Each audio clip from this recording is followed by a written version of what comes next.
Alright guys, you are actually here today because you clicked on a video that tells you how to replace a ball joint on a Mitsubishi 3000 GT or a Dodge Stealth. And without further ado, let's get right into it. Alright guys, so now that you are here, when you're doing the ball joint, what I like to do is, this first one, you don't have to, I just removed this first one, the top one on the knuckle, because this bottom one's holding it in, just to get it out really quick. But what we are going to do, I don't want to separate brake lines. So there's actually a 12mm bolt in the back of the strut. Remove that, and then this entire little assembly should come down, and then you can just hang your caliper on the ground instead of hanging up on the strut, because we will be removing the strut. Or at least in my case, I like to remove the strut because it makes it a little bit easier. Like when you remove the 12mm bolt, you're gonna have two rubber lines going to a curved hard line, bolts to the back of the strut. And then if you have a base model like mine, you will have nothing here, but you will notice that there is a little stud sticking out. Well, that's actually for your ABS. So if you have an SL or a VR4, there will be ABS here. You'll have to remove that. It's just a little connector down here, goes up into this, you unbolt it, goes off to the side, no problem. Okay, so I have the caliper removed. I had the 17mm on the actual caliper itself, and I moved it over here, set it on a brick so that I wasn't, you know, working on these rubber lines too hard. They're pretty old, so I don't want to stress them out. And then I removed the caliper bracket itself. That is right there. I just threaded the old bolts back into it, so I don't have anything extra laying around. So now what I'm going to do is actually try to crack that one loose. That's actually the ball joint. As you can see, the rubber right here is damaged. So that, and it just moves super easy along with the tie rod. Yeah, so that's why we're replacing them. We're going to loosen that, and then we will need a pickle fork. Alright guys, so I have that nut removed. You just jam your pickle fork in there. Once it wants to just spin the entire ball joint, that's when you put the pickle fork in, and it comes out with the 19 pretty easy. Now what I have to do is remove the sway bar link. I like to go from the top because when I put a 14mm wrench right here and I crank on it with a ratchet, the wrench will actually get stopped right here, and I can just crank on it with the ratchet. So now comes the fun part. You have the sway bar link removed up top and ball joint removed, and as you can see, you can move the entire assembly. So everything is just out of the way. Now the only thing that we have to worry about now is the knuckle, and personally what I like to do is just remove the knuckle entirely. I'm pretty sure you have to do that regardless, but removing the knuckle entirely, and then I like to remove the strut. With the strut in, it just poses just something in the way. So with this brake line off, strut can be removed. It's 14mm up top. We'll go ahead and remove those, and we'll be able to pull the entire assembly out.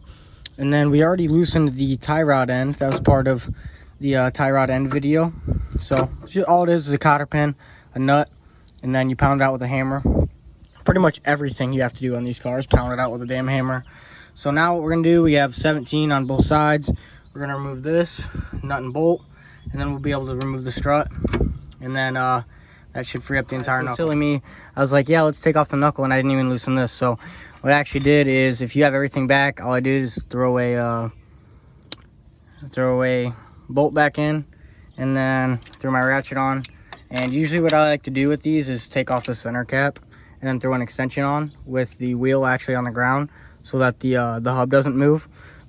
But since I couldn't do that, since I have everything already disconnected, what I did was just put my ratchet here, let it sit, and then just hit it with the hammer really hard, and then eventually that force overcomes the force of it just holding on, and it comes right out. So then next we can pull out the CV shaft from the, not the transmission, because we're going to leave it in. We don't want to lose any fluid.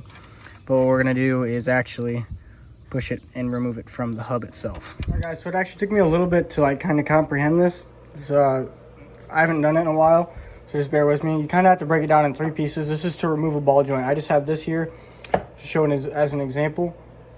So I read the instructions, and on the bottom here you're going to have the removal adapter. It sits just down here. This will be on the bottom, and then on that you're going to have this tube. And then imagine the control arm and ball joint is right here, and this will be on top, like remove this nut, you wouldn't have this on. It'll be just like this, and it'll be going through that hole, the top of the ball joint will, and you will press it in down into the race that fits, and it will go down, and boom, we'll have it out once you keep turning it.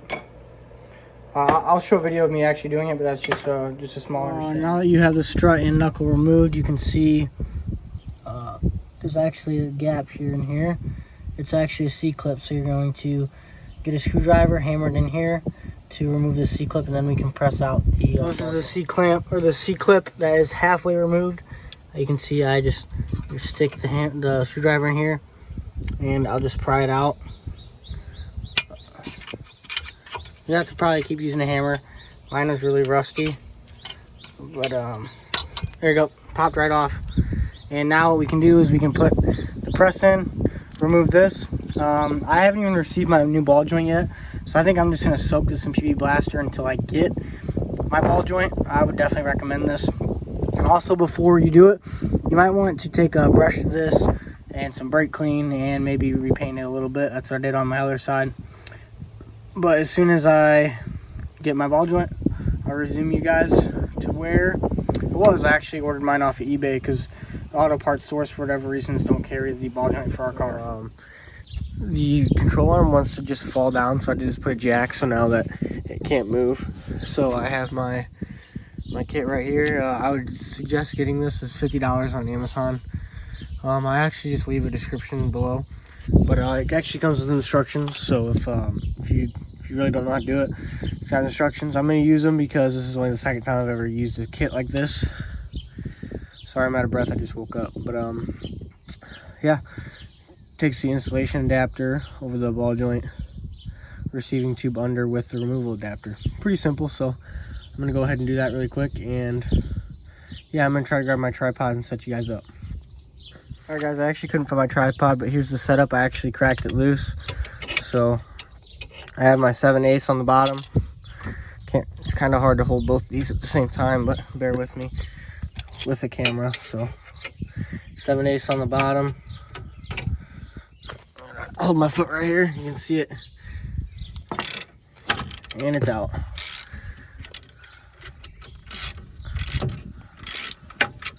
There we go. So pretty straightforward. I gotta turn you guys off. Rag. Going to grab degreaser, brake clean, and the ball joint. And we're gonna head outside. It doesn't work if you do it like this. So this is what I actually had to do. I had to put the insulation adapter up top with the brace that fits over the entire ball joint assembly, and then the race that fits that can push the ball joint up, so it has to fit along the outer edge of the ball joint. And then I put the remover adapter at the bottom, and it works. So that's how you install it. So I'm gonna crack this loose and then put on the snap ring. I have the snap ring on, and to put the boot on, what I did was I threw this race over it, the installation adapter, and then it'll take like almost no pressure. You can do it with your hands, and then you just use it like that. Push the boot on, and then you are good to go. Get ready to throw your knuckle back on, and bada boom, bada bing, your ball joint is installed. If you guys like content like this, consider subscribing. I haven't posted in a while, but I intend on posting more. I have a radiator video coming out soon from Maisie. I have sway bar links front and rear to install on Maisie, and I also have ball joints to install on her. So if I miss anything that you guys want to see on another video, I'd be more than happy to do that. I also have a rear cam seal to replace on her because it leaks for whatever reason. I must have installed it wrong. And yeah, that's pretty much it, guys. So I appreciate you watching the video, especially if you made it this far. And I'll see you guys in the next one. Peace.